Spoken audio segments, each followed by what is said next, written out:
speaker for this evening, Dr. Velma Johnson. She is the president and co-founder of Teachable Moments Consulting, LLC. She is an educational and management consulting business that works really diligently with our school districts, government agencies, and private businesses to provide the exact professional development that Karanja was just so eloquently speaking about, that cultural responsive practice. In doing that, she focuses on the achievement gap and the opportunity gap, diversity, equity, problem solving, relationship building, and conflict management. Please give a warm welcome to Dr. Velma Johnson.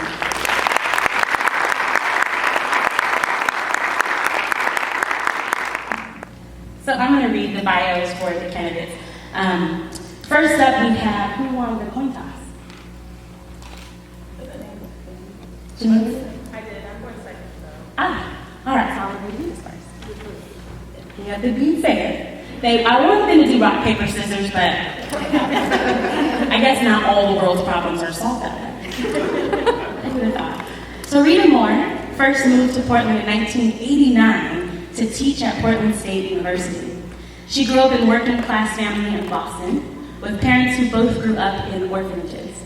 Her father always regretted not graduating from high school and insisted that education was the path out of poverty. Rita got a great education in public schools, eventually working her way to a PhD from Columbia University. After a career as a university teacher, including 4 years in Romania, Rita returned to Portland in 2002. For the last 15 years, she has been in the Portland Public Schools trenches as a single mother, advocating for her own son, for children in foster care, and for all kids in PPS to get the educational opportunities and supports they need to reach their full potential. Over the years, she has served on multiple PPS advisory committees for systematic change and worked with numerous school communities to stop closures, resolve problems, and demand equitable opportunities. Please welcome candidate Rita Moore.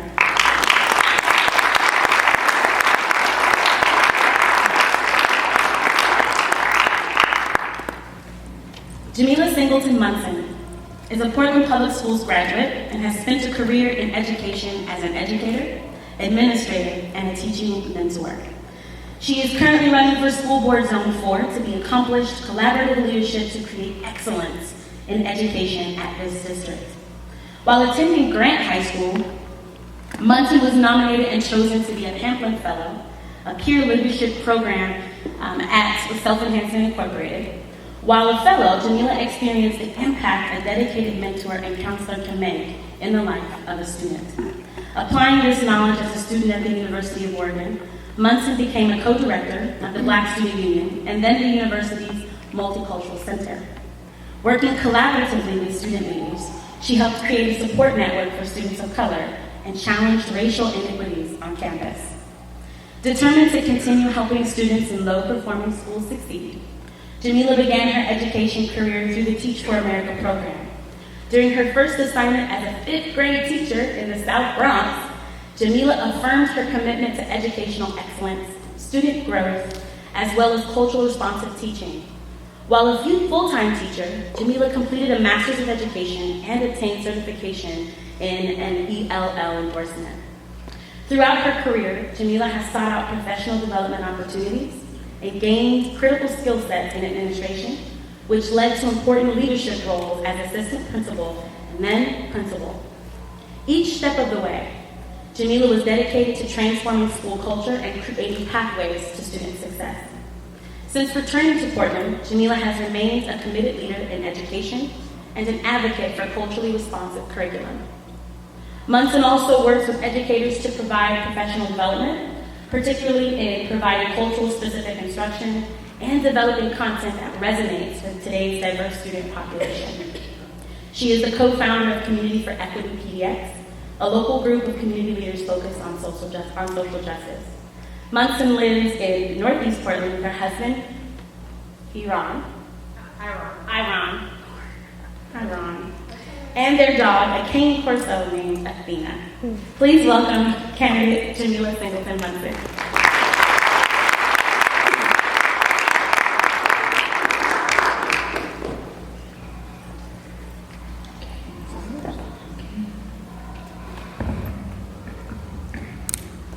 Good evening to all of you, and welcome, all of you, for coming out this evening to learn more about Jamila Munson Singleton and Rita Moore. I want to just take one to say thank you to Nicole Watson, third year teacher at Desgyn Public School.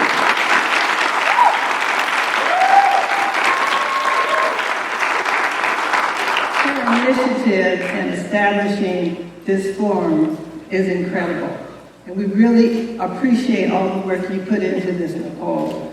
Your local school board and school board members establish budgets, they set policy, they hire the superintendent, and they make many decisions that impact your children on a daily basis. School boards are the voice of our students, so knowing who's on that school board is critical. So thank you so much, Nicole, for putting this together. As you prepare to vote in the general election on May 16, 2017, May 16, 2017, general election for school board members. Black Voices Forum will allow you to know more about the candidates that are running, what their feelings are about public education, and the voice that they're going to have at the table when discussions come up about all of our children. Jamila Singleton-Munson and Rita Moore are both running for the vacancy on school board for Zone 4. Let me give you just a little information about the format that we're going to use. We began with a coin toss to determine who's going to have the first question in terms of giving their opening statement and who's going to have the closing statement. Jamila will begin with an opening statement, and each candidate will have 2 minutes for each of their statements. They will also have 2 minutes to respond to each of the questions. We will have a timer who will notify each candidate when there's 1 minute remaining, when there's 30 seconds remaining, and when time is up. And we will adhere to that. Our ground rules will be that there will be equal time, as I said, for each of the questions. We have 14 predetermined questions, and then the audience questions will be asked with a 3x5 card. So if you have a question that's not presented, or submit those to the deltas that are standing in the aisleway. Candidates, do you have any questions about our process? Okay, we will begin with Jamila Singleton-Munson giving her open statement. Okay. Good evening, everyone. Thank you for coming out tonight. My name is Jamila, and it's Jamila. I'm just saying, making sure, because there's different ways that the same name might be said. But I, as Nicole said, am a graduate of Grant High School. I've been an educator for the last 16 years. I'm running for school board because I personally understand the challenges that our students, parents, educators are facing in our education system today. I have been keeping an eye on the school board for the last couple of years, and this is how I'm choosing to step in as a leader. I personally was very convicted and activated, actually, when Michael Brown was murdered in Ferguson, Missouri, back in August of 2014. And I started to really think about what would it mean for me to step into leadership in my own city and really ensure that we are working towards equity and social justice. And when I look at our current representation, it doesn't always reflect us and people who look like me. And so I'm both thinking about what it means to step in and reflect the voices of the Black community, as well as bringing my expertise and my passion for educational equity and what I've been working for the last 16 years. I really think it's important for us to improve our school system here at this time. We've seen some graduation rate increases, and yet we still have a 30% gap between the high school in my neighborhood and the high school across town. And so I think it's going to take some really courageous leadership over the next several years to really make sure that we close that gap and we really improve outcomes for both our teachers and students. I'll stop. Thank you. Rita Moore. Hi, thank you all for coming tonight, and I want to thank Nicole for pulling this together and working with community partners on very short notice to make all of this happen. I also want to thank Senior Pastor Dr. Bethel for allowing us to use this space to share our visions for the school board and the district going forward. And as a parent and advocate, I've been involved with PPS for the last 15 years, and I've seen it evolve and attempt to deal with some of the problems. I've listened to hundreds of parents at countless meetings. I've talked to students, principals, teachers, and what I've heard consistently is that PPS does not provide equitable opportunities for our students. It's been an issue in PPS for as long as I've been paying attention, and I know for generations. To responsibly serve our students and heal our communities from past acts, we have to acknowledge how inequitable the system has been and still is. I look forward to tonight's first opportunity to hear from each other about our perceptions of the issues and how we might want to deal with them, and affirm our collective strength and commitment to move PPS forward to serve our students. Thanks for being here. Thank you both. And the questions that are going to be asked, if I feel that there's a need for further clarification, I will ask you to clarify further. Okay, question number 1. And Jamila, we'll start with you on this one. How have you been involved with Portland Public School in the last 3 years? Yep. So most of my involvement has been as an observer.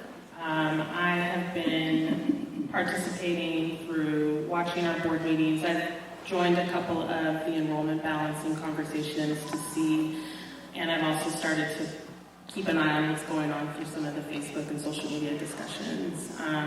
Because I don't personally have children, I haven't actually had engagement in a school per se by being a parent, but I have a lot of friends who I talk to and communicate with who have children who are going to Vestal, who are going to some of our charter schools like Kairos PDX, Renaissance, and so most of what I've been trying to do is just listen and understand the perspectives of a diverse group of folks across our city, both on the north side where I live and also in the Madison cluster, as well as on some of our west side parts of our school. And it's been surprising to see the level of, the lack of confidence that so many parents have in our current system. And as an educator and someone who is really passionate about seeing students succeed, I think it's important for our community to actually set a different tone about what is true about our public schools. And while we might have some dissatisfaction, when I go into meetings and I see the fighting and the arguing and people really in conflict about our school system, it seems really problematic to me and doesn't seem in the best interest of our kids in the long run. And so most of what I've been trying to do is just get a perspective about what people think about their school system, and continuing to join meetings just to hear issues and listening to board meetings online, etc. Thank you, Jamila. Rita, same question. How have you been involved with Portland Public Schools in the last 3 years? I'm going to cheat a little. My son graduated almost 4 years ago, so there's that. Hopefully he's going to be graduating from college in May. I've been on a lot of committees. I was in the Enrollment Transfer Committee, and we came out with recommendations that were intended to strengthen neighborhood schools by limiting the use of transfers. What we have found from looking at the data is that consistently the transfer policy was being used by basically white families with privilege to flee neighborhood schools. And we passed recommendations that eventually became adopted by the board to limit the use of transfers and to institute a new policy where families who needed to move their child out of the neighborhood school could use a petition process. I've also been on the Community Budget Review Committee, and I was the co-chair. I'm now a member. This is my 6th year on that committee. We passed, last year we designed a document that made the budget more accessible, more understandable for young folks, because the regular budget document is completely impossible to read. I have been following the DBRAC process on enrollment balancing very closely. We have a problem with disparities in schools across our district based mostly on imbalances in enrollment that prevent full staffing. And finally, I was very involved with the Aqua Green visioning process, and I was helping community members and school communities try to pull together an implementation plan that eventually created Aqua Green as a middle school. Thank you. You've each answered this next question a little bit in your comments. But the second question is, why are you ready? What differentiates you from the other candidates on the school board? You get to go first? Yes, you do. Okay. So I think perspective is definitely something that I will be bringing to the board, and I bring with me a set of very diverse voices. I have a lot of endorsements from community leaders who work with organizations like Self-Enhancement, the Latino Network, and already I've spent a lot of time talking to them and asking them what their opinion is about what's happening in the community. And I went to sit down with Tony Hobson Sr., who had mentioned that he actually hadn't had a board member come ask him his perspective recently about anything that's happening in Portland Public Schools. And so I think I have a respect for community leaders and the work that they're doing, and I think it's critical that our school system sees schools as a hub for community services and support, because it's the resources that wrap around that school that provide the amazing experience for kids in the school. It's not just the teachers are one part of it, but having a respect for those additional perspectives and leaders in the community who are also working is something that I will bring.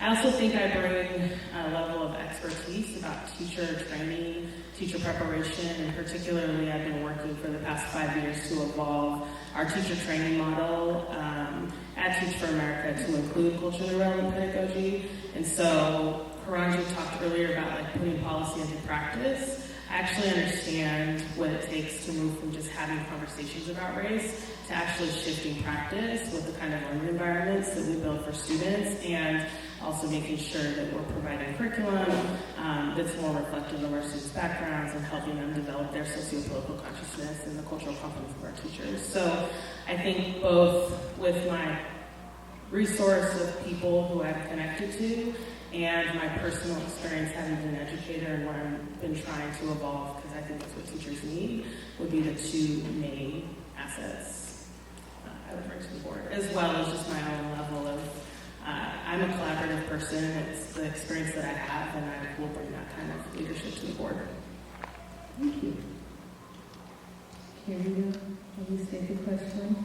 Why are you running for the school board, and what special strengths do you believe you would bring to the board? Specifically, what differentiates you from other candidates on the school board?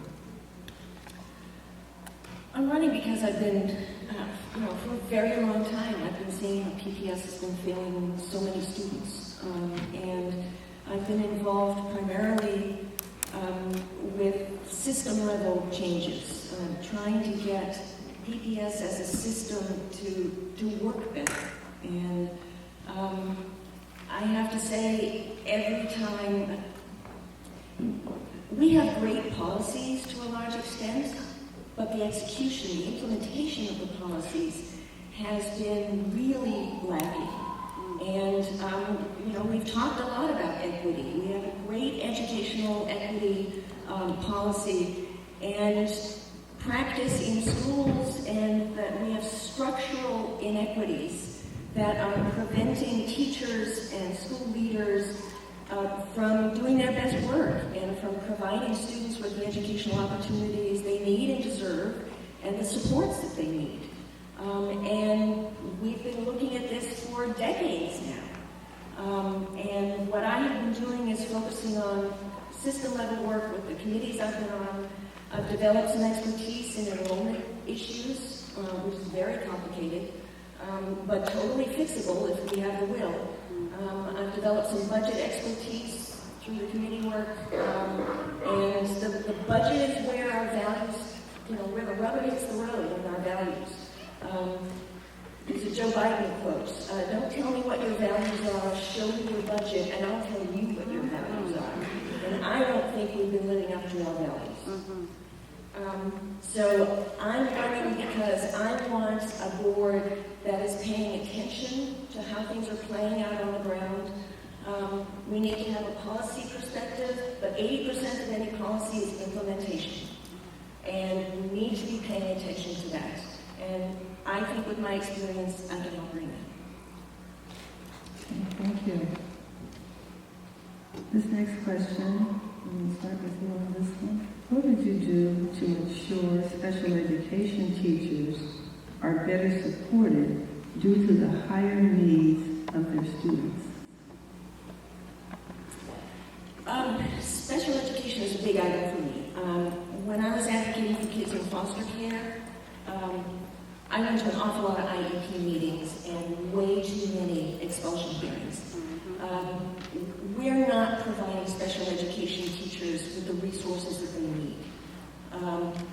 We're not providing special education students with the opportunities that they need, and predictability and stability that they need. We have a great policy. Reach 2020 was the big plan for inclusion of special education kids in general education classes. Sounded great. PowerPoint was beautiful. And it laid out all of the services that we needed. We needed speech-language pathologists and paraprofessionals, and numbers were attached, and it's going to be great. And when it came down to it, no money was attached to this. There were no new positions. They moved around the chess pieces, and it wasn't enough. So if we're going to be making policy initiatives, we have to back it up with the budget. And that's where the board comes in. The board decides the budget. What's been happening recently, for as long as I've been paying attention, is that the superintendent creates the budget and then the board rubber stamps it. We need to have much more budgetary transparency. We need to know exactly what we're spending our money on so that we can be sure that we're spending it on the right things.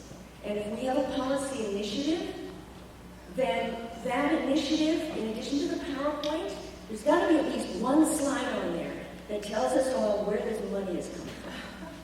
Because if you don't see that, it's bogus. It's not going to happen. So that's what I would do. I would bring in, frankly, I would bring in new leadership in special education, and I would hold them accountable. Thank you. Jamila, what would you do to ensure that special education teachers are better supported due to the higher needs of their students? So this is a complicated issue for me, I will just name that, because I have this skin. I've experienced in my life a set of expectations that were based on my race and not based on my ability.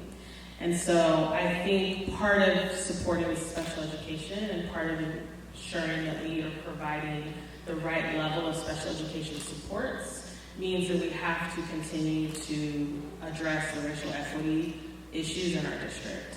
And there is still an over-identification of Black and brown students into special education, and that's a problem. And so we can say that we're going to create more restrictive environments, and we can say that we're going to provide special education teachers with self-contained classrooms and provide the physical space for all of that and make those decisions as a board. But the board is also responsible for setting a tone and how that racial equity policy is implemented. And I don't think that that is necessarily something that has been prioritized in the teaching and learning committees. And I think that there's conversations that need to happen around the instructional practices and the identification of both our TAG students, because we have an over-identification of white students in TAG, and we have an over-identification of Black students who need to be placed into self-contained, restrictive environments. And that needs to be questioned, and the board needs to provide leadership around that. The second thing that I would say within this is that I do agree that the leadership within the district needs to expand. The special education department is insufficient. It's clear that there's not enough support and services. There are also not enough teachers that are being provisioned. I've talked to several principals where their EAs are not being sent to schools properly based on IEPs and what's been identified. And so I would agree with Rita that there has to be budgetary considerations made to make sure that if these students' needs have been identified and there has been a discussion about how these placements are happening, that the right supports are put in place so that the students are getting the additional assistance and support that they need. Thank you both. Question number 4. Again, I'm going to start with you on this one, Rita. How would you protect the current mentor programs in the district, especially those for minority staff and students that address microaggressions? I think that, if we look at the data, we can see that these mentorship programs have been hugely successful. If you look at the graduation rate at Jefferson alone, it's now, I think, 88%. And this is light years ahead of where we were a few years ago. And I think the SEI program takes a lot of credit for that. And I think the culturally responsive mentoring has been shown to be a real benefit to students, and it has we've seen improvements in all measurements of academic achievement. They are providing culturally responsive opportunities that don't exist in other schools. So I would very much be in favor of maintaining the mentorship programs that exist. And I think we might want to look at adding some others that can serve students who are not currently being served. So, for example, in Jefferson, the SEI program has done extraordinarily well with African American students, but right now the Asian graduation rate is only, I think it's 23%. It's significantly lower.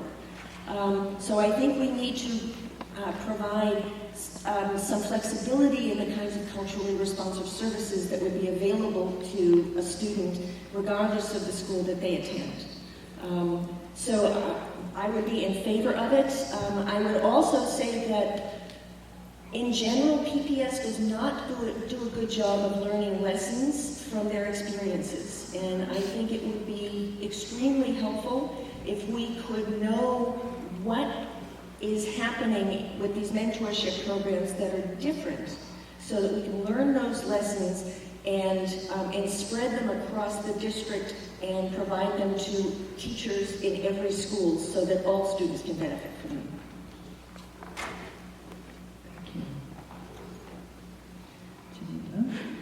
Same question? Same question. So I'm going to address this question in a different way, because when I hear mentoring, I think of teachers. And so I'm going to speak on teacher mentoring. So Portland Public Schools has a very kind of robust teacher framework. And there are several domains within the framework, and there are a lot of skills that our teachers have to develop. And I think that when I hear about teacher development and principals. What I'm hearing right now is our principals are not strong instructional leaders that are coaching teachers and developing in these domains, which is meaning that they're not growing in their effectiveness. So the best way, we all have some sort of a job or we've experienced learning in some sort of a way. Most of the time you don't get coached from a boss. You get coached from a mentor or from somebody who has an opportunity to build a relationship with you, who can connect with your background. And so when I hear minority mentoring, I think about what it means to be a person of color who has a coach or a mentor who looks like them. And so I just want to reframe that, because I think it is very important that we support our teachers in Portland and that we continue to diversify the teaching population and that we continue to provide coaches and mentors who reflect the background of teachers. And I know that there are programs like the Portland Teachers Program that has been doing that for 2 decades. And I think it's important that we protect that program and we continue to grow programs like that. So that is how I would answer that question. Would you like to add anything with regard to Students? Well, I think I would say the same thing for kids. Part of my vision for Portland Public Schools, or what I would think about prioritizing as I would work with a new superintendent, is ensuring that we have a community school model. And a community school model is important because we need to have partnerships and community programs that can bring additional adults and resources into the school, like self-enhancement, with advocates who look like the kids in the community. And unfortunately right now our teaching population does not completely reflect the demographic of our schools right now.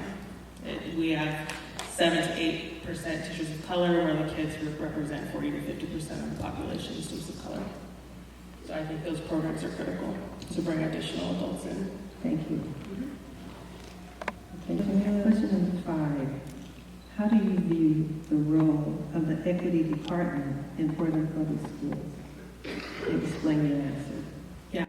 So Portland has this very robust and important equity policy. And in order for the policy to be implemented, there have to be staff in the district who are focused on both what's happening with student data. I also think they need to be addressing what's happening with the teacher population and the retention, recruitment, and training of teachers. And so I think that the equity department is in place to help implement a policy that was envisioned several years ago.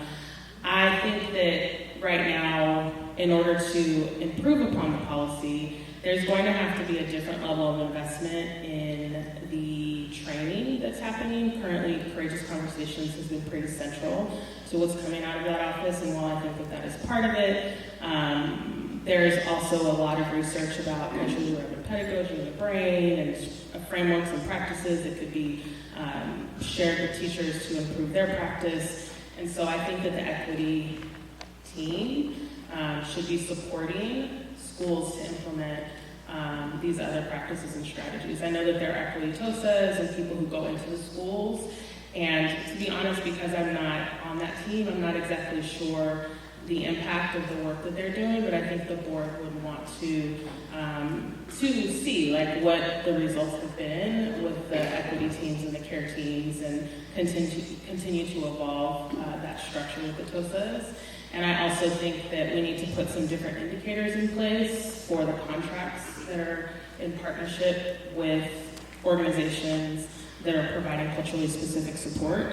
I think Multnomah County and the city do that really well, and we could probably learn from the way that they are measuring success with those programs, and I think Portland could be doing more of that as well.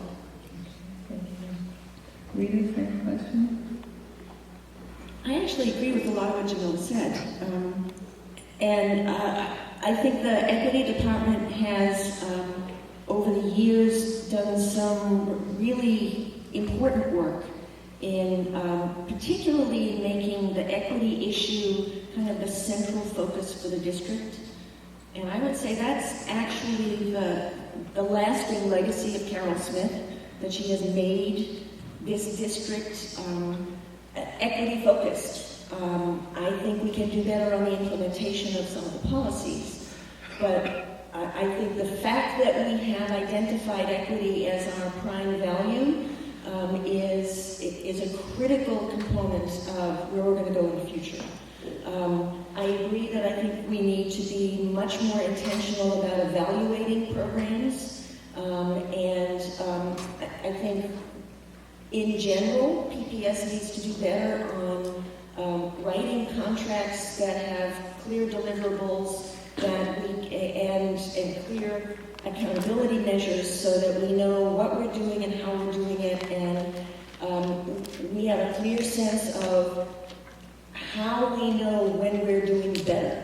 Because right now, we don't really have good measures to establish that. I mean, measures have come up a couple of times. I think that one of the things that I would like to see more attention paid to is equity around special education and especially twice exceptional students. I do think that we need to address the over-identification of African American kids in special ed. And we also need to address those students who have both special education needs and tag needs. It's a relatively small population that we've identified, but I suspect there are more of them out there than we know, and we need to do much better with that.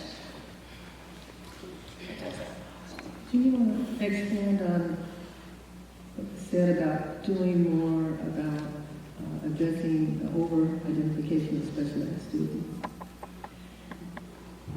Yeah, so we have, I think that 16% of our students are identified as special education, and there is a disproportionate number of African American kids in particular, Native Americans and African Americans. And I think it speaks to some of the concerns around behavior. I think we have made some progress on exclusionary discipline and the disparities in that, but I think we need to do much better. And both local data and national data is compelling about how African American students in particular are given harsher punishments for the same infractions as their white peers. And they are identified as having behavior problems that end up feeding the over-identification of special education. So African Americans, especially males, their behaviors are considered to be evidence of special education needs. So instead of providing the supports, I'm a big fan of trauma-informed practices in the classroom. Instead of providing supports and interventions that can help these students perform better in the classroom and feel more comfortable, we're labeling them as special education students and we're shunting them off to the side, and then graduation, it has all kinds of implications for graduation and future life chances as adults, and I think we need to do much, much better in addressing that kind of disparity. Thank you. Question number 6. Jamila? How will you ensure there is equality across the district so that every child has access to an excellent education? I just try to address something that I've heard. Yes. Okay. So I think that we have segregated our children in school too long. I've gone to schooling where tracking was very prominent and prevalent in Portland Public Schools. White students were tracked towards higher honors classes and black students were tracked in remedial classes. In 2017, that looks the same. People are just labeled officially through our special education. So I just want to name that this is a serious problem in our system that needs to be discussed. We can't be afraid to talk about it, because if we're afraid to talk about it, then we're actually not going to address the reality that racism is at the center of that. So I just wanted to name that. This is not on the burden of the children and their behaviors or anything that they're bringing to the classroom. It's on us. So in terms of excellence across our school system, I actually am surprised that we don't have a school report card. I think every single school across the city should have a report card that demonstrates things that and information that matter to us. And I think the only way that we're going to get to a place where we're providing an excellent education across our system is at a systemic level to measure our schools on the same sets of indicators. I think we can decide on what those indicators are.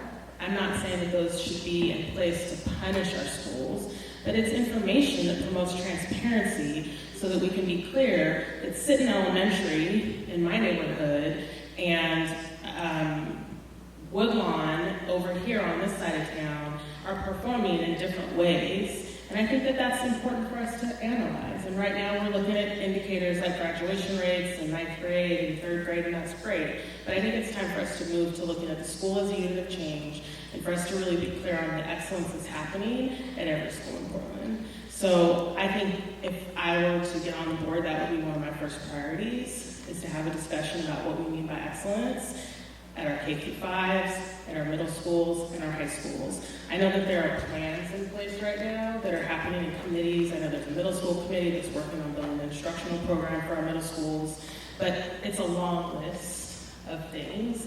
We need to say, like, what are the top indicators that really matter to us that show us that this is an excellent middle school. Thank you. Rita, same question. Do you repeat it? I think one of the first things that we need to deal with is recognize the structural problems that are built into the system, the way we're funding schools, the way we're staffing schools, that are creating. It's a system that is built on inequity. We have a staffing formula for schools that's based on enrollment. We have schools school facilities that are hugely different in size. That isn't recognized in the staffing formula. We have under-enrolled K-8s that have been under-enrolled for 10 years. Students in those schools are not being given not only equitable educational opportunities, they're not even being given equal opportunities. And it's most visible in the middle grades. And you cannot expect that a kid is going to get a regular, anything close to a middle school experience if you have 8 students in 8th grade. And this has been going on for 10 years. This is fixable. This is completely fixable. It is appalling to me that we haven't fixed it yet. So we need to have a different way to fund programs. We need to bring back middle schools, I think, because we need to get the economies of scale from the middle school, and we need to be funding programs, not enrollment.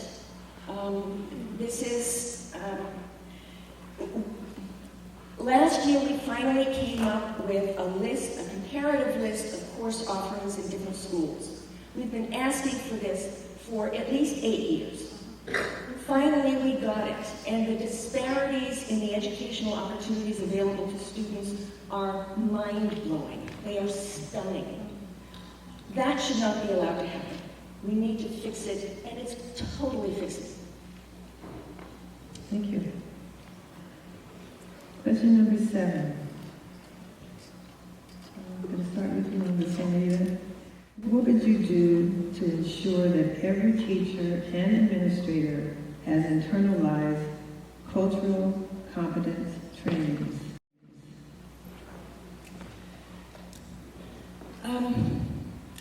I've been to a lot of trainings in my life, and it's useful. They're useful. I've learned some things. But if it just stays in the training classroom and doesn't get translated into day-to-day action, you're not going to see much benefit to the students.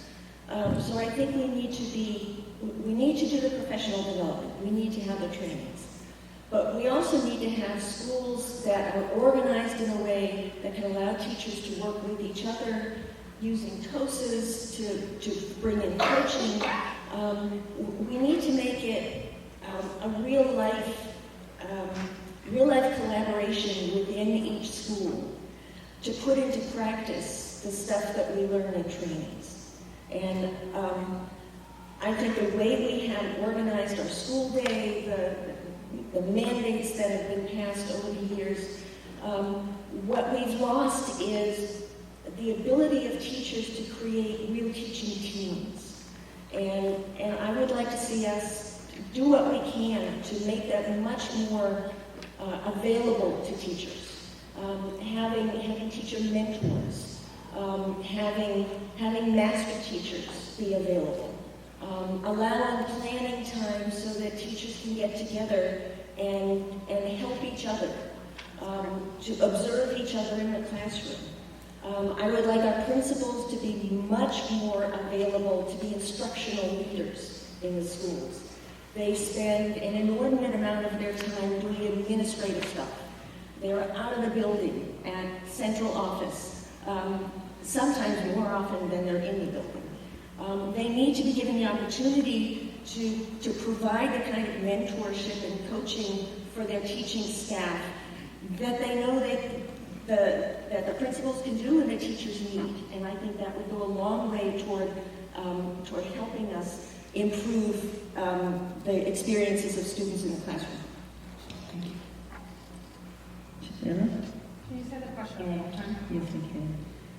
What would you do to ensure that every teacher and administrator has internalized cultural competency training? Yep. So this makes me think of one of my favorite Maya Angelou quotes that, people will forget what you do, people forget what you say, but they never forget how you make them feel. And the hardest part of training around cultural competence is that we're talking about differences. And people also are triggered because of experiences that they've had being a target or being an oppressed group. And so that takes really crafty facilitation. And I think as a board, one of the first things that I would do is require our board to go through courageous conversations training. I actually think that the current board has not done that. And I think that there have been board members in the past who have engaged in that. And it has helped in the way that the board engages and has conversations. I actually am really disturbed at the vilification of our administrators and other board members that's happening right now. And I think that if we want our teachers to become culturally competent, we as leaders have to model and demonstrate what that looks like. And what that doesn't look like is attacking people. What that doesn't look like is going after people. You can hold people accountable without being disrespectful. And so I personally feel that it's important for people to understand what it feels like to experience that kind of training if they're going to be governing the city. And I think the second part of this is that we have to be really thoughtful and continue to support our TOSAs in doing that really challenging work, because it is emotionally taxing to go in and work with a group of teachers around issues of cultural competence and work with principals. And I'm not sure what kind of support the TOSAs are receiving around that right now. I'm not sure about the turnover that's happening in our district in that department, but I have seen the turnover in the rest of the department the rest of the district is really high.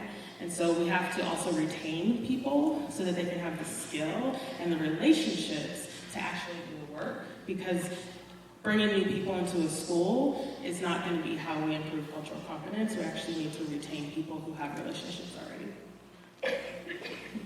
Just to clarify, Jamila, in addition to having teachers and administrators internalize cultural competency training, you would recommend that the board go through cultural competency training as well? Absolutely.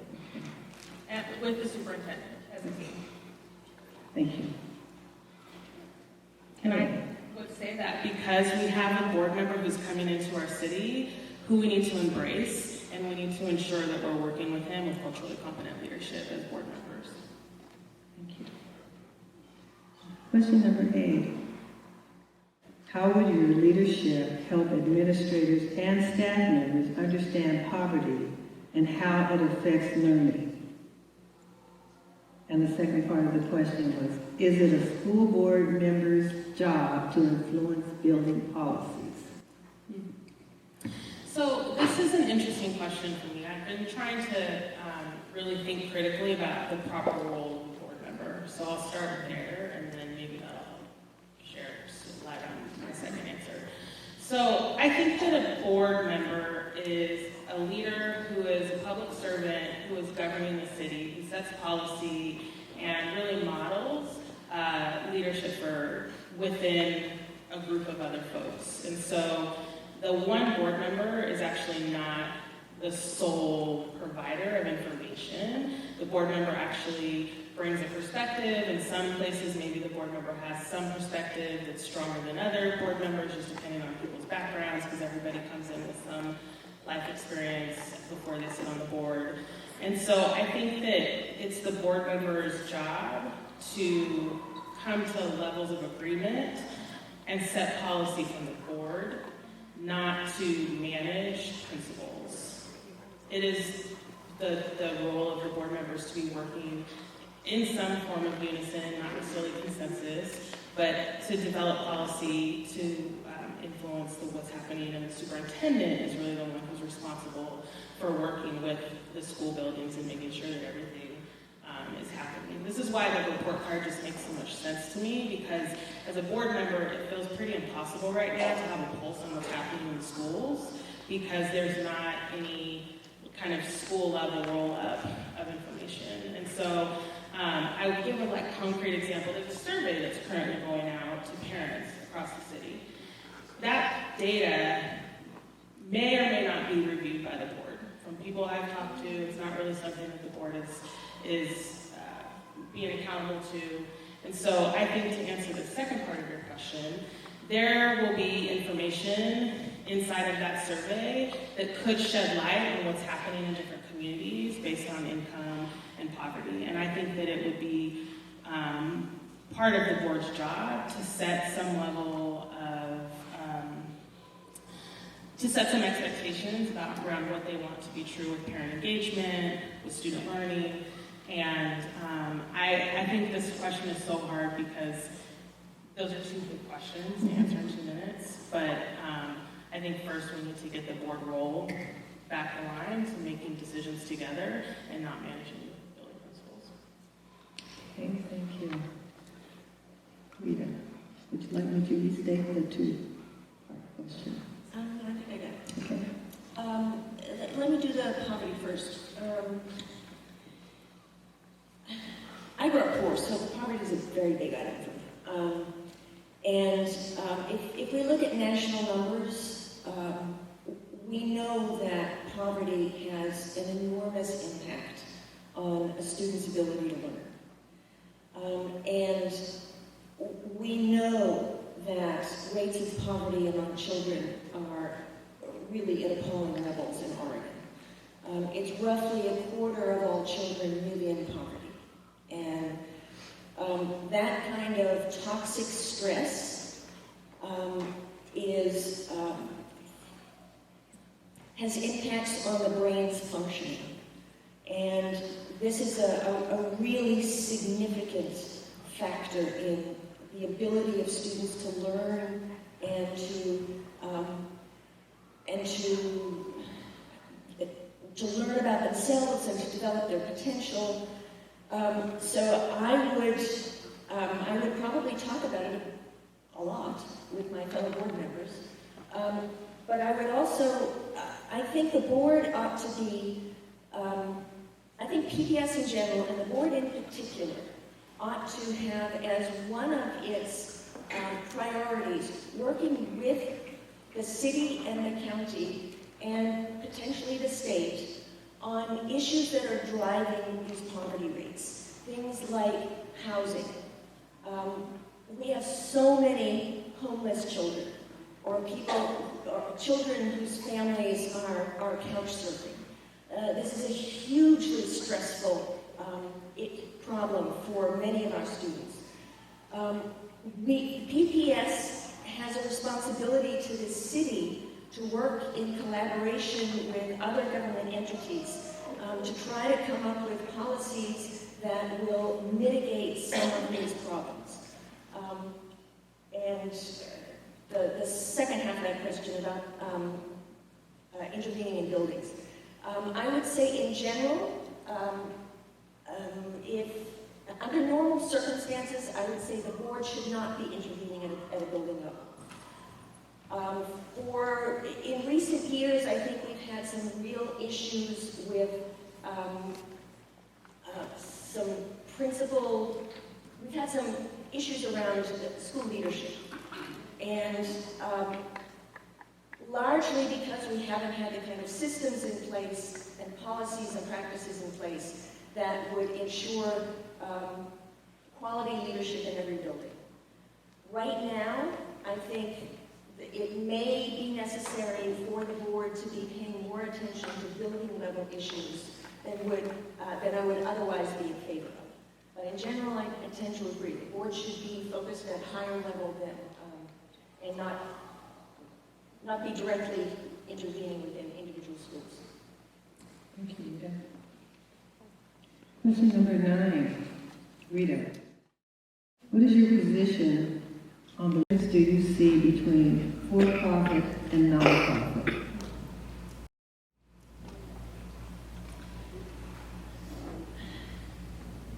I would say, generally speaking, I would like to have this school district have neighborhood schools that would serve all children, that would have the kind of educational opportunities that children need and deserve, would have the support systems that are available, would be able to be inclusive. So I would like to have the district really pursue policies that make our neighborhood schools stable and effective and work for all kids. Right now we don't have that. And we have it, in some cases we have it for a good long time. So I understand why families might choose to not go to their neighborhood school. In particular, I can understand African American families who have historically been poorly served by PPS wanting to go elsewhere. And I think there are examples of charter schools that have been very effective in dealing with, in providing opportunities for African Americans. Kairos is new, but it's everything I'm hearing is that it's doing great work. I think SEI. There are other public charter schools that have been effectively serving children. I think there is an enormous difference between an organically developed nonprofit charter school that is organized to serve a specific need, as opposed to a for-profit charter that is by its nature going to have as a prime directive making profits. And I think a corporate for-profit charter school is not in the best interest of children. The NAACP last year asked for a moratorium on charter schools precisely because charter schools, especially for-profit charter schools, have not proven to be effective for children of color or children with disabilities. And I would not be in favor of bringing those into our district. Thank you. I got it.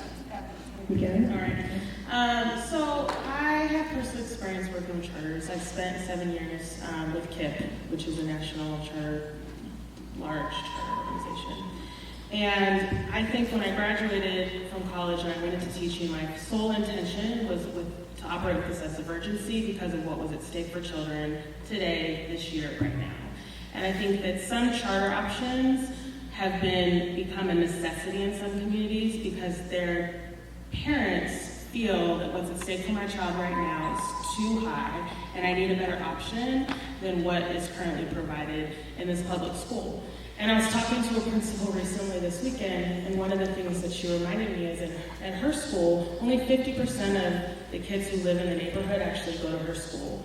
Parents are opting to go other places, and they've had that option for a long time. It's just been private, and they've paid tuition. And so if you have the economics, you've had a choice. Charters have provided a public option that has been free for parents who didn't have that choice. And so when I worked at that charter for 7 years, that's the way I operated, was a sense that these are parents who are coming to me because right now they want their child to receive an excellent education. I left charters because I found that there was a great impact that was happening on our public schools. So I left because I did realize the more charters you open, the more it devastates your public school system. And so as a board member, I would be very critical of any charter application that came in front of the board for review, because I know how hard it is to sustain a charter school, first of all, because they get less per pupil funding than our public schools, and they have to fundraise for the rest. And for the most part, teachers are coming in with lots of energy, and we all know eventually energy starts to dip, and we see some of our folks turn it over. And so I think as I would be on the board, I would take my experiences knowing what's at stake, but also knowing the reality of sustainability and how it impacts our public system as I would make any decision. And I think for-profit charters don't have a place in our education system, nor do vouchers, and I stand strongly against a voucher system. Thank you. Okay, Jamila, I'm going to start with you on this one, number 10. Do you support the soft neighborhood model? Why or why not?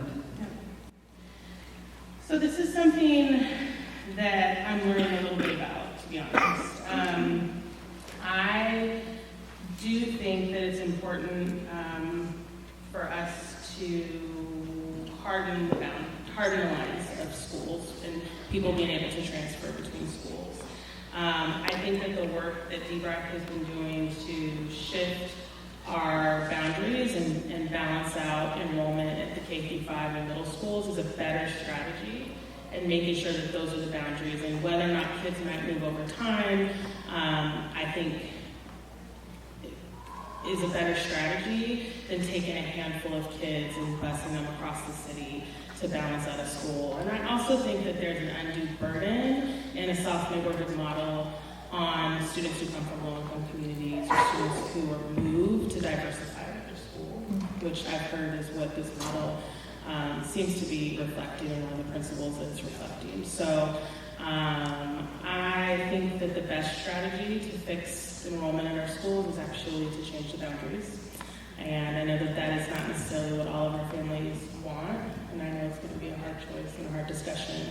I'm right. I grew up right on the boundary of actually Madison and Grant, so right there on 55th, and I know that is kind of a hotbed right now of conversation because of concerns about transportation and kids being able to get to school safely, and so yeah, I do not support soft boundaries. Thank you. I think we ought to be looking at the soft neighborhood model. I think if PPS were willing and able to change boundaries on a regular basis in order to accommodate population movements over time, we might be able to make hard boundaries work. But historically, we haven't been willing to do that. Beaverton does that. And because enrollments are so critical, because everything is based on enrollment in a school, if you have a hard boundary that is not, the King boundary, for example, is extraordinarily small. And the King school has been under-enrolled for as long as I've been paying attention, for at least 10 years. I believe longer than that. And as a result, the kids who actually do go to King don't have the kind of full curriculum that a fully enrolled school can offer. We could change the boundaries, but we haven't. We've now been engaged in the DBRAC process for 3 years. It's enormously controversial. What the soft neighborhood model could do, and I think it's worth exploring, we haven't really looked at it yet. What the soft neighborhood model could do is have a system that will allow every school to be fully enrolled, so that an enrollment that fits the building, not some artificial number that somebody came up with, so that it will be fully staffed and fully able to have a robust curriculum and all the services and enrichments and all of that every kid deserves. In addition to that, I think another advantage of a soft neighborhood model would be that we could get away from these hard allegiances to a particular school, and where people think about it in terms of real estate prices. If we could start thinking about every school as potentially our kid's school, I think we'd have a much more cohesive, a much more functional, and much more a district that would be better able to collaborate, and we wouldn't have the kind of knock down, drag out fights all the time about everything. Thank you, Rita. Rita, this one is going to come to you first, number 11. What do you believe is the most notable reason for disproportionality in discipline as it relates to Black children and boys in particular? The biggest reason? I would have to say racism. The numbers are incontrovertible. Students of color, in particular African Americans, particularly African American males, are nationally and locally are disproportionately sanctioned for relatively minor infractions. The biggest cause of disciplinary action against African American males is insubordination. That is not the case for white students. So I think it's totally grounded in institutionalized racism, and it's the school to prison pipeline. And I think PPS has acknowledged the issue and has tried to come up with changes in the way discipline is imposed, and in particular limiting exclusionary discipline, suspensions and expulsions. And there has been improvement, but I think the implementation of that mandate has been deeply flawed. And the result has been that if you look at the numbers, we have in fact cut the exclusionary discipline rate by half, by more than half, overall. But the disparities in exclusionary discipline have not budged. We have exactly the same ratio of exclusionary discipline between white students and Black students that we used to have. The overall numbers have declined, but not the disparities. And one of the things that is, because the discipline, the changes in the discipline policy have not been accompanied by any additional budget and new resources in schools, we're getting complaints from students, from parents, from teachers that we have a school climate in many cases that is verging on chaotic. So we need to address the discipline problem, but we need to do it thoughtfully and carefully, and we need to have measures that are accurate and that can be a comprehensive evaluation of how it's playing out on the ground.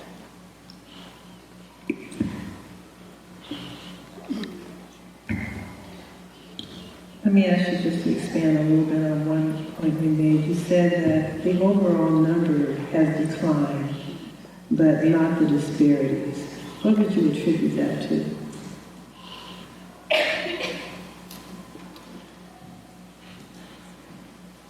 I don't think the practices have changed very much. I think, well, I have to say, in some cases, I am aware of, I'm aware of principals who are not tracking disciplinary actions. discipline is happening, but it's not being called suspension. It's being called something else. Or it's not being called anything at all. It's just not being tracked. So I just think practices haven't changed very much in a lot of schools. Thank you. Jamila, that question? Sure. So I think racism is at the center of this problem.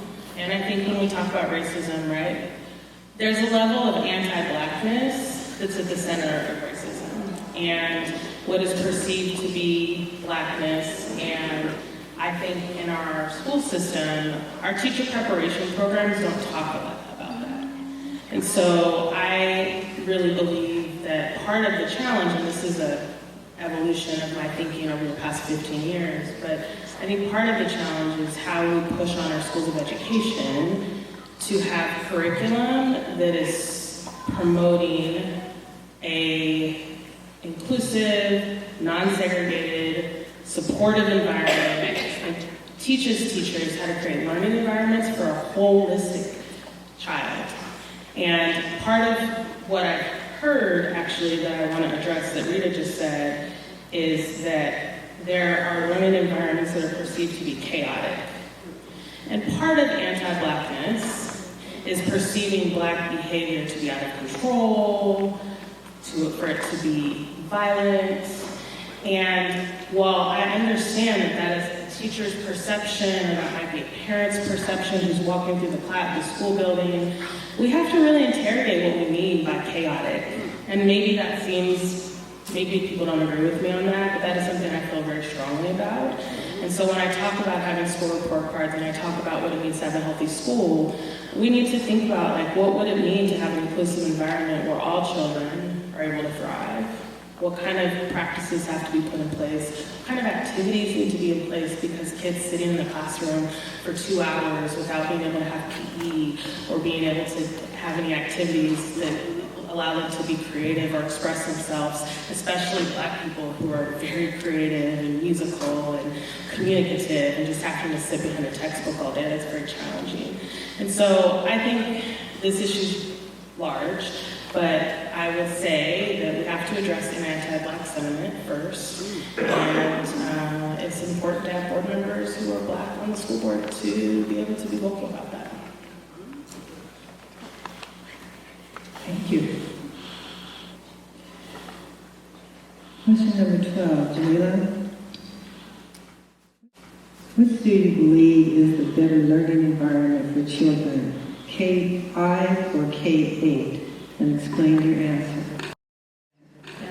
So I think having a K-5 and having a 6 through 8 model is better for children. I was a 5th grade teacher, and 5th grade is a developmental time when kids are maturing to the point where they're ready to transition to adolescence. And if they don't have a physical space or an opportunity to make that transition, I think it can be developmentally stunting for our children in terms of their maturity and their readiness for high school. I also think that in our model, because it's a per pupil funding model, because of some of the issues that we've seen with our K-8 enrollment, that creating middle schools that are right size will also provide the kind of coursework and electives that are appropriate for 6th through 8th graders versus the kind of programming that is appropriate for K-5, and it's not the same. So I have a fairly straightforward answer on that. But that would, can I expand on anything? I think that covers it for me, unless you would like to. Okay. Rita? I think either model can work.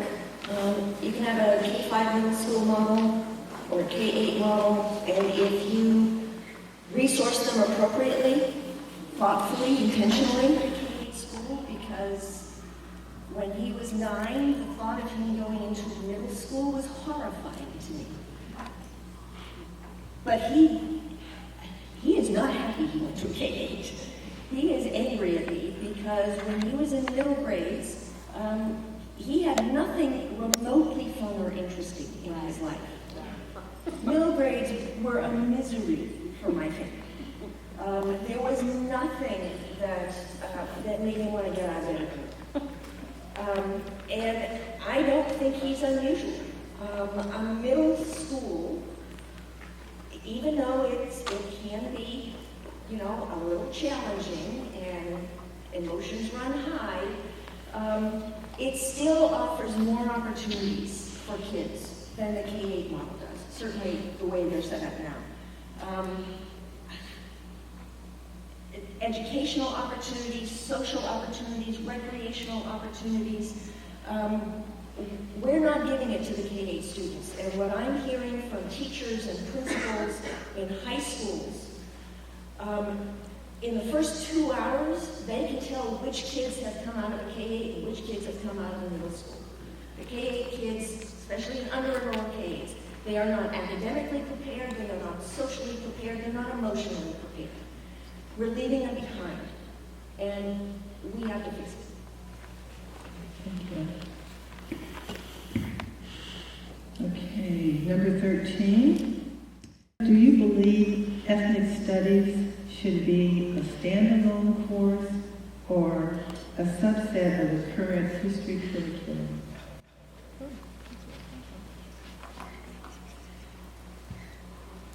I suspect I think the ideal would be to have it be embedded in regular coursework so that every student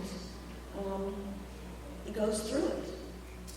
I think having it as a standalone is that it's going to be probably an elective, which means that only some students are going to get it and not others. And I think we need to make our core curriculum as inclusive as possible. I know when I was going to school, I knew European history. The rest of the world, not so much. And I was pleased to see my son being exposed to world history that I had never encountered in school. But I still think he didn't have the kind of exposure to real ethnic studies that would have helped him. So I think ideally having both, having an ethnic studies program that would be available in real depth, real advanced coursework that would be available to students who particularly have an interest in it. But I also think it should be embedded in the core curriculum. This is a global world. We need to know about each other. This is a diverse city. It's getting more diverse. We owe it to our children to give them the knowledge and the tools and the experiences they need to understand each other. And in the process, understand themselves too. Yeah, so we have ethnic studies. It's just about white people. And I just want to name that. Like, we have had a curriculum in our schools. We've seen textbooks. People have learned about Martin Luther King and what he did in the civil rights era, Harriet Tubman, or some of the other, heroes from the community. And so I think it's critical that we actually shift our social studies curriculum, our history curriculum, that we really ensure that it is actually reflective of the robust diversity that has got us to this place in U.S. today. And so I don't necessarily think it should be a standalone course. I actually think that there should be a deep dive into what we're currently providing and the kind of analysis done across and mapping curriculum K all the way to 12 and really making sure that it is including the rich culture that is true in this country. And so I had a history teacher, David Lickey, at Grant High School, and he did a great job helping me see myself and see how people who look like me were a part of our American history. He did that by seeking out outside resources, and I think our teachers do that in Portland, where they're trying to find other ways to expose their kids to this rich history. I think that there's likely would be a challenge with implementing any new textbook adoption. Right now, we're doing these small pilots and we're adopting things and putting them in 10 schools here and 10 schools there. And so I have a broader question, not about should we do this, but how. And how do we train our teachers? How do we train our principals? And how do we really create a system? And so I would say that we would need to convene a committee of people to really come together and figure out what it would mean to implement this. Because we know why it needs to be there. It's just the how.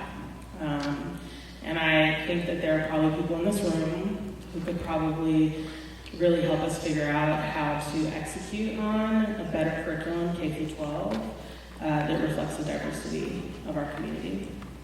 And so, yes, and we need to make sure that we bring people into that conversation and actually make it happen, and not just set a policy about having an ethnic studies course in a school. Thank you.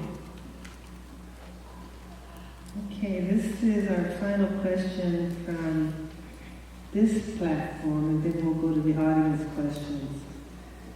I'm going to start with you, Jamila.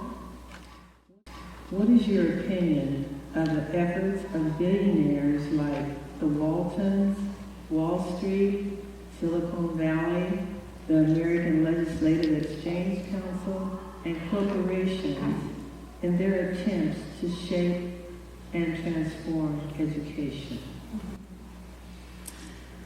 That's a great question. I think my philosophy over the last 16 years has been a philosophy about bringing people together.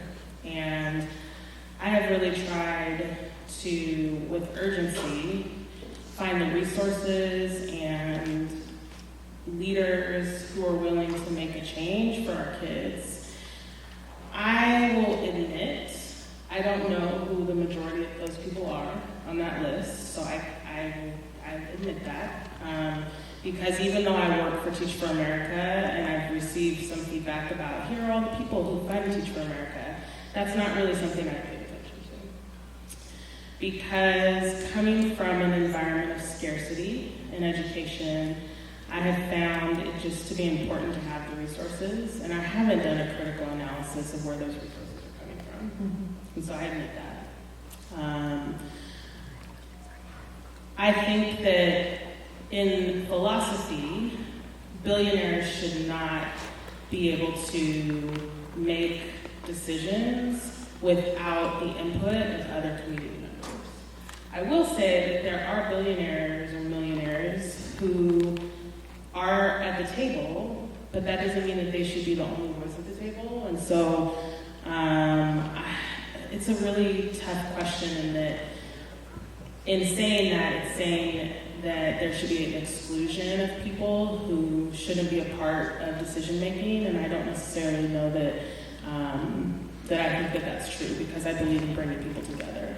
I do think it's problematic if certain people have more power over the people who are actually being the most impacted by the policy and decisions, and I do think that that is true currently, and that's part of why I'm running for the board, actually, because I'm trying to take myself and put myself into the decision-making seat, because I do think it's problematic if we constantly have people making decisions for us that impact us.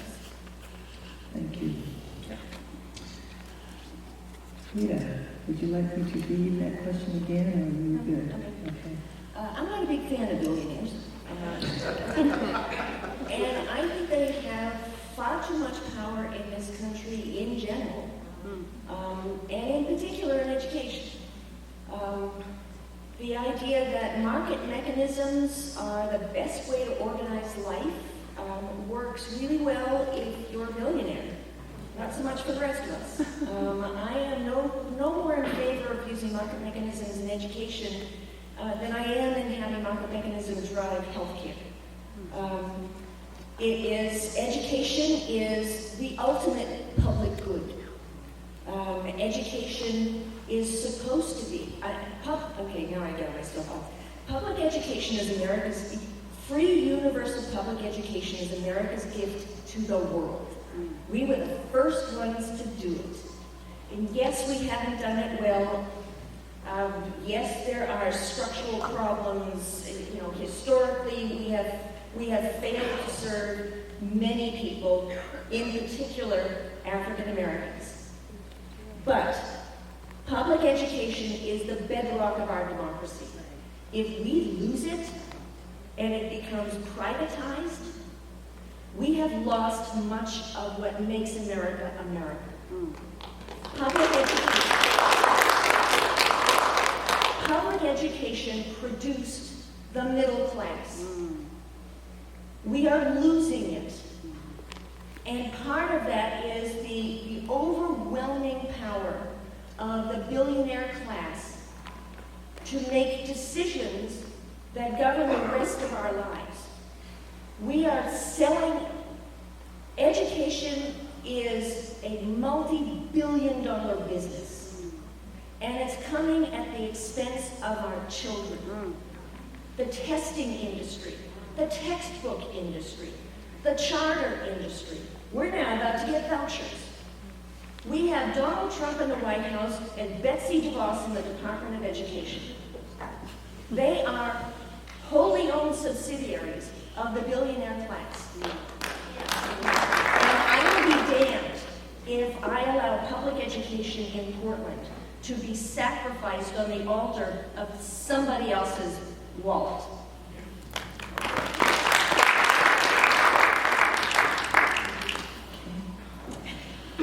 Sorry. Thank you. I have views about that. Thank you.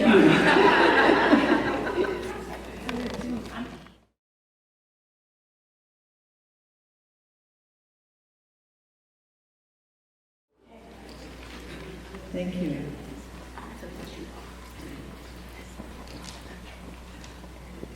Okay, we're going to start with Jamila on this question. What is your opinion of standardized state testing, the SBAC in particular, and of allowing families to opt out? So I started teaching in 2001 during the standards-based reform movement started. I started in New York City. I've never taught a class of students where I didn't have a standardized test. It's been a part of my entire experience, and it's a part of the reality for many of our kids and teachers now. I think the Common Core standards are a really robust set of targets that we should be working towards. And so I think it is important for us to ensure again, because of what I said earlier, this is what I believe, too much is at stake for us to have kids going through kindergarten, first grade, second grade, third grade, fourth grade, fifth grade, from school to school, city to city, state to state, without there being some level of standardization and us having clarity on what needs to happen at each grade level. I think measuring that learning is critical. I believe in formative assessment. I also believe in summative assessment. I think both are good practices. Formative assessment is like ongoing assessment that teachers might provide just to check to see how kids are doing. Summative assessment is more something end of the quarter, end of the year. I think SBAC is too time intensive. And from the people that I've talked to who are teaching right now, it is not providing a good set of data to inform instruction. And so part of what we need is if we're going to make teachers and kids take out time in the school day to take a test, that data actually needs to inform some sort of shift and change. Opting out, I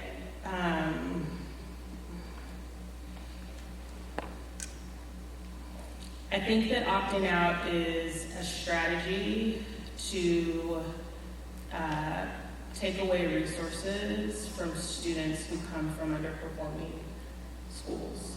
And I think it is punishing the kids and the communities who have been underserved for many decades.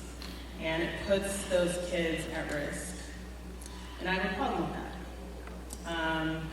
I also think that parents are very frustrated with the interruption in their child's day, and they're really frustrated at the kind of assessment that has been developed. So I know that there's a committee that's convening statewide to talk about more meaningful assessments, but I don't think that we can just stop taking the assessment without something else in its place, because of what I said earlier about what I believe about being able to see what's happening for kids year by year.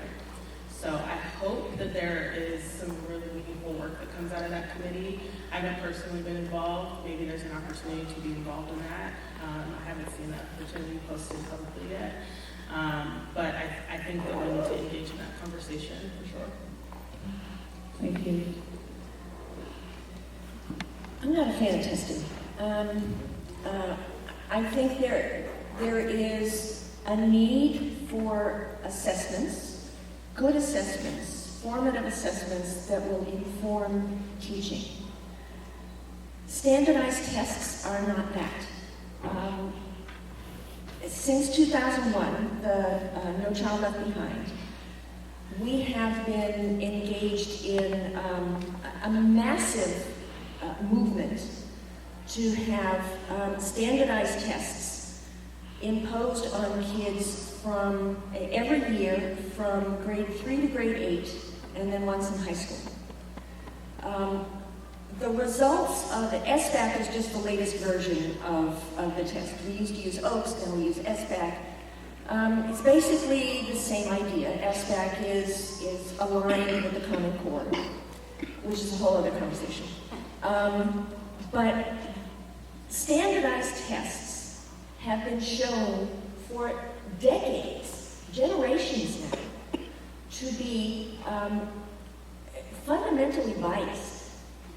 And they are more a measure of family income than they are of intelligence or learning or skills. It is not by accident that most colleges these days are not requiring an SAT, because they have found that standardized tests are terrible predictors of performance in college. There is really very little correlation between how somebody's going to do in college and their SAT score. And the same thing applies to the national standardized test that we're imposing on kids. Aside from that, the amount of time and energy and angst that is being expended on these standardized tests is a serious problem for teachers and kids.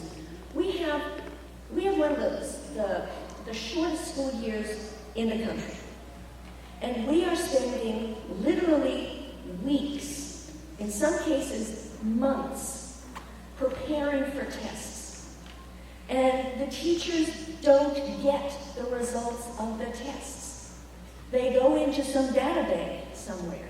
They are not useful for parents, they're not useful for students, they're not useful for teachers. What they are is a time suck and a money suck. They are incredibly expensive, and in addition to the shortest school year in the country, we are $2 billion short in funding for education. In light of that, do we really need to be spending, what's the latest number, $64 million on SBAC? I could do a lot with $64 million, I don't know about you. And if the tests provided some usable information, then I'd be more willing to consider it, but they don't. And there is a movement to come up with assessments that actually would be helpful. And I will applaud Oregon. This is something we're actually relatively good at.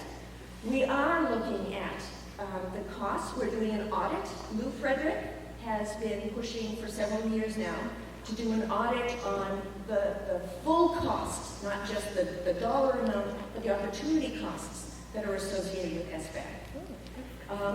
And there is also a movement to come up with an assessment regime that will actually be helpful. And I am all in favor of that. Thank you very much. Okay, we're going to conclude with the students' question. And it's a two-part question, so I'm just going to give you both pieces at the same time. And Rita, we're going to start with you. How will you make students of color feel more comfortable in a room of all white kids? And the second part of the question is, how can you make art bigger in all Portland public schools? Bigger. How can I make African American students or students of color feel more comfortable? I'll be honest with you, I'm not entirely sure I know. I'm white. I'm not in a position to know what's going to make students of color feel more comfortable. We need to be asking students of color. I'm old, but I remember high school. And I remember I had views. And I actually, looking back, I think they were pretty good views. And I suspect most of our students would have lots of ideas about how to do that. And I think it's much better having me asking them what would work for them than me telling them it's going to work. And the other art is How can you make arts bigger in all Portland public schools? So arts were one of those things that were actually sacrificed on the altar of testing and the budget crisis. And in the last few years, I think we're now 4 years into the arts tax, and that has helped. So the arts are now, we now have more arts in schools than we used to have, but it's a pretty low bar. We didn't used to have a lot. When my kid was going to school, he started school in PPS in 2002. And every single year, because of budget cuts, he had less than he had the year before. He never had an art course. He never had a music course. He never had any kind of arts until he took an elective course in high school. We're doing a little better now, but we should be doing a whole lot more. And I've been reading it the last few years. I've been reading up on brain science and child development. And the irony is that the narrowing of the curriculum that has happened in the last 25 years has actually interfered with our students' learning. There is a mountain of evidence that if the arts and humanities actually help children with math. So music and math they develop the same part of the brain. The more well-rounded the educational experiences a student has, the more cognitive development you see. So we need to be bringing arts in. The question is, how do we afford it? And talk to me about Measure 97.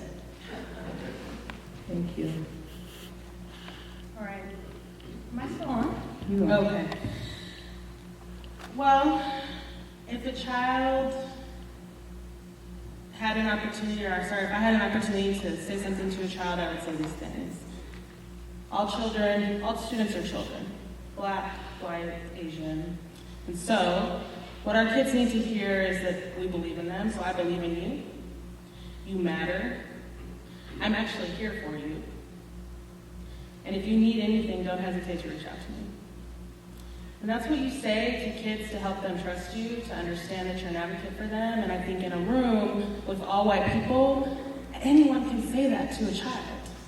And so I think that it makes a difference. Like, I just think it's about humanity and what humanity needs and connecting to the humanity in our children. And unfortunately in our system, we have subjugated some in order to elevate others. And so it means even more that we say that to children who have been underserved in our system. And so I think it matters to continue to provide access to programming. I think you tell a kid that they matter and that you believe in them when you provide course offerings at their school that they hear other kids get in another school across the way. I think that you can help a kid understand that they're important when you are able to provide community organizations and partnerships and find people who look like them and connect them to their school. Everything that I just said is what Tony Hobson did for me. It's still what he does for me. When I see him, that's how he greets me. It's a smile and a handshake, because it's about connecting. And so I think that we have a ton of community partners who know that and can do that for kids, and we just need to continue to elevate and ensure that those resources get to our kids. And in terms of paying for that, I do think that we have the Children's Levy here in Portland that pays for community partnerships. We have Measure 98 that has recently passed that's working on figuring out programs for dropout prevention and apprenticeships so that we can have other mentors connect with kids and help them see that they're important and that they have a future and a career. And so even in arts programs, I think that our arts programming can be a school-based program. I also think it can be a community-based program. And we are funding those community-based programs already with the levies that we've passed. And so we just need to continue to build upon those and bring some balance back to our schools to make sure that those course offerings are available. Thank you, Jamila. Okay, we are going to conclude with a 2-minute closing statement from each candidate, and we're going to begin with Jamila Singleton-Munson. Thank you. So, this has been intense. This is like, I've not sat on committees, and so I'm a little bit new to this, but I will say I really appreciate all of you who have stayed until 9 o'clock on a weeknight, on Monday night, because it gives me energy to see that there are so many folks in our community who care about kids and care about education. And so I just want to remind you that I'm really running because I believe in public education, and I think that ensuring that all children receive a strong, excellent education is the way that we ensure that people can engage in our democracy and be citizens and really thrive in our community. And currently that's not the case. And I shared that earlier, we do have a disparity in terms of graduation. And so if kids aren't graduating, they're not getting on into career and into college. And so I'm running for that simple issue. I really want kids to succeed. I believe education can be better for kids in Portland. And I'm gonna work to ensure that I'm an advocate for that on the board. I also want to say I am also really thoughtful about the way that Portland has been designed and the way that it's been segregated over the past. I'm also really thoughtful about how gentrification has impacted our city. And I'm actually really interested in building a conversation around what it means to be having a public school system in this new Portland. This is not the Portland when I went to school here. Grant looks very different than when I went to Grant. Our schools in this neighborhood look very different. But I do think it's time to have a conversation. I'm very excited about the new superintendent and helping that and embracing that new superintendent to be able to set a new vision for Portland Public Schools. I will also say, you've heard me talk a lot about community partnerships. You've heard me talk a lot about excellence. I have some strong views, for sure, you've heard some of those, but I'm also a collaborator, and I believe that the only way that we're really going to move Portland forward is by having a board that really can be.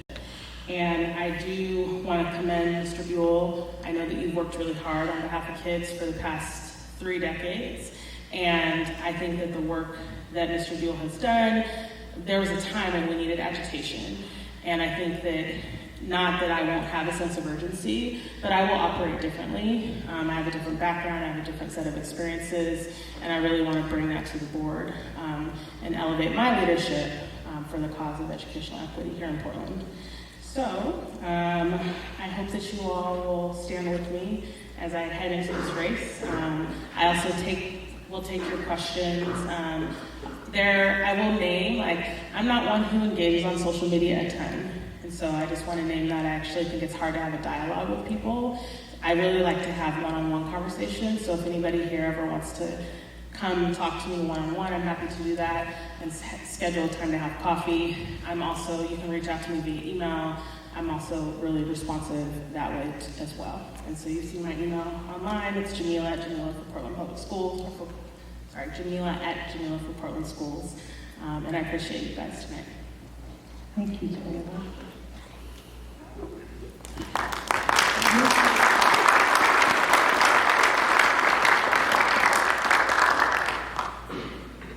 I want to echo her comments about staying until 9 o'clock. Thank you. I appreciate this.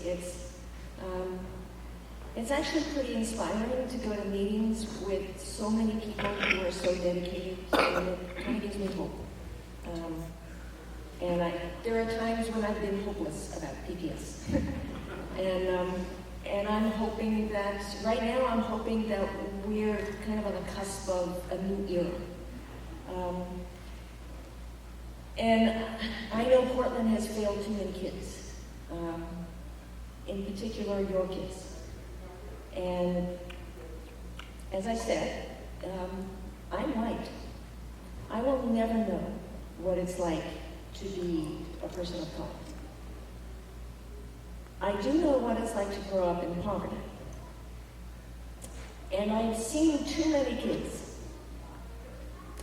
who have been failed by our systems.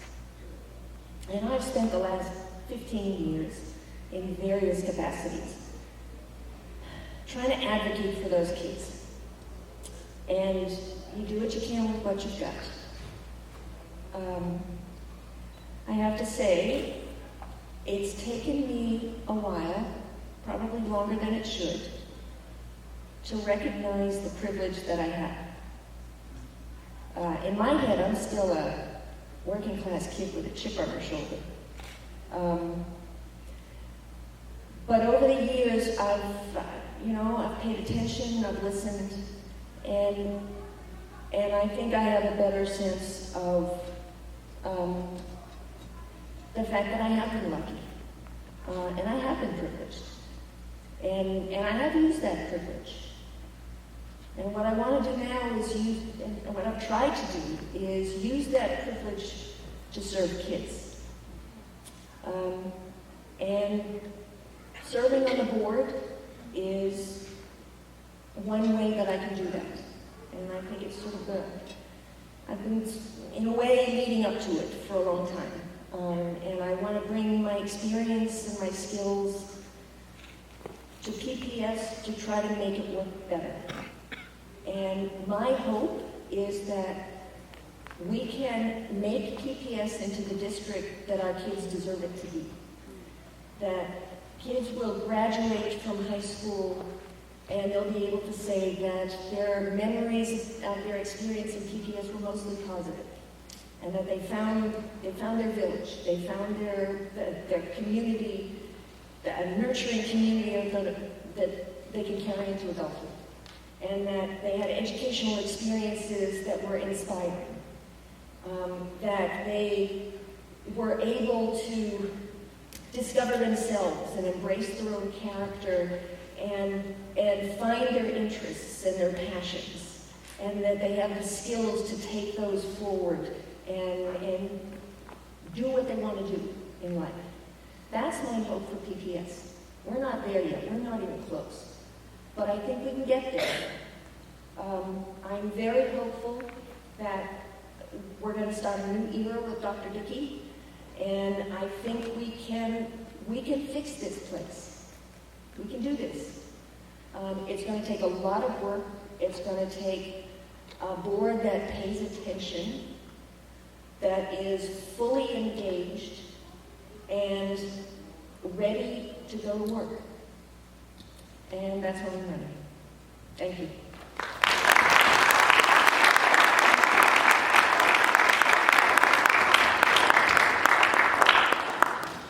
I would like to thank both of these candidates for their preparation, for their desire to serve all of us as members of the school board. I'm a product of Portland Public School, K-12. I worked in Portland Public Schools for 32 years. Teacher, principal high school, principal middle school.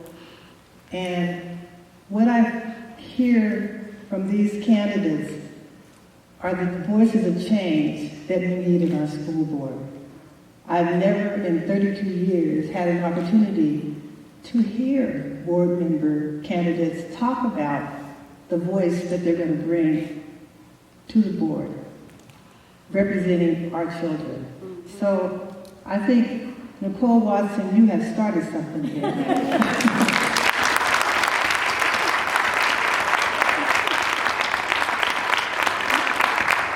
So again, thanks all of you for your time and commitment to be here. Thank both of you. You are excellent candidates. I wish you both the best.